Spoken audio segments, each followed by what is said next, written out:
There is a great power stored within the nucleus of the atom.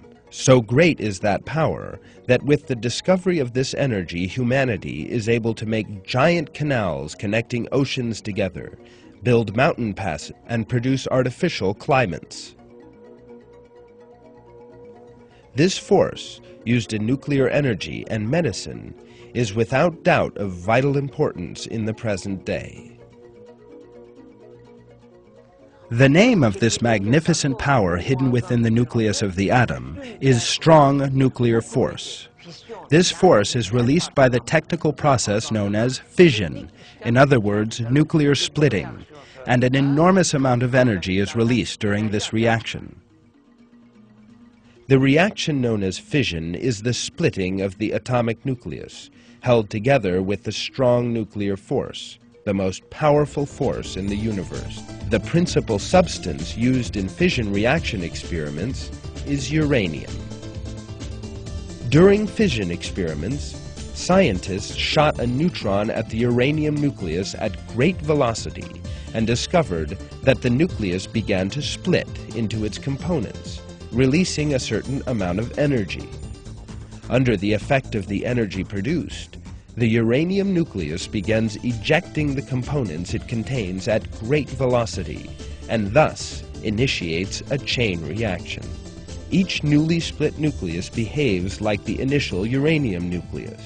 Thus, a chain of nuclear reactions starts. A large number of uranium nuclei are split into fragments as a result of these chain reactions, causing an enormous amount of energy to be released. It was these nuclei divisions that have caused the Hiroshima and Nagasaki disasters, causing the death of tens of thousands of people. At the moment of the detonation of the atomic bomb dropped on Hiroshima by the United States in 1945, and in its aftermath, approximately 100,000 people died.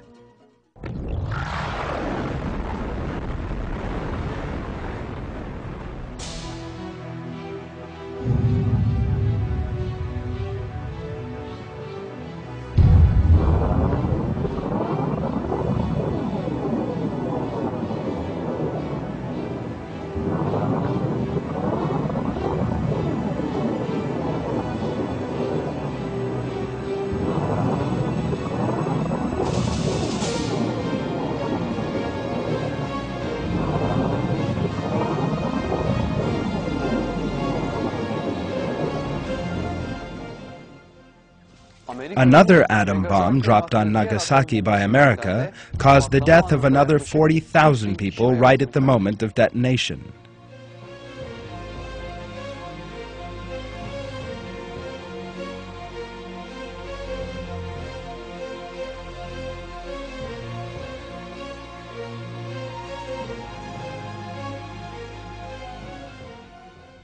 While the power released by the nuclei caused the death of many people, it also destroyed a very large residential area and gave rise to many irreparable genetic and physiological disorders in the remaining residents of that area due to the radiation released, which was to affect generations to come.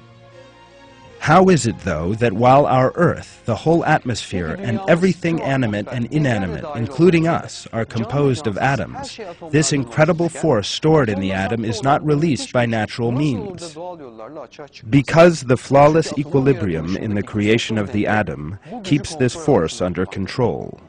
The chain reaction that causes a nuclear explosion can only be produced by artificial means.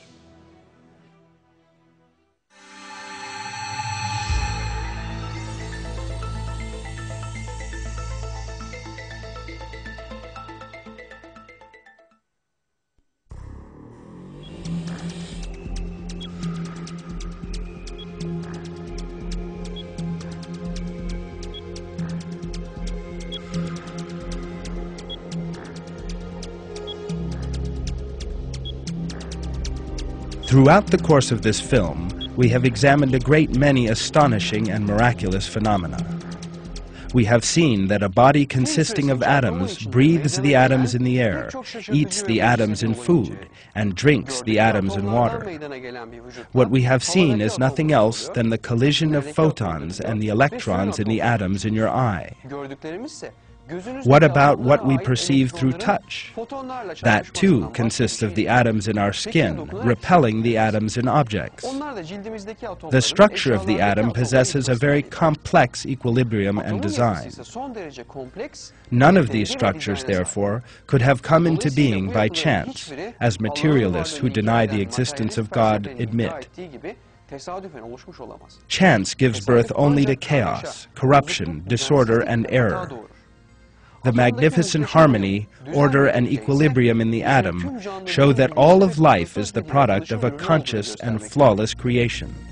All these scientific facts we have seen so far demolish atheistic philosophy in an incontrovertible manner and prove that the origin of everything, animate or inanimate, is not blind chance, but creation. The creator of all that exists is Almighty God, Lord of the worlds.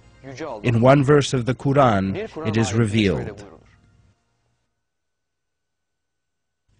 "In the creation of the heavens and earth, and the alternation of the night and day, and the ships which sail the seas to people's benefit, and the water which God sends down from the sky, by which he brings the earth to life when it was dead, and scatters about in it creatures of every kind, and the varying direction of the winds, and the clouds subservient between heaven and earth.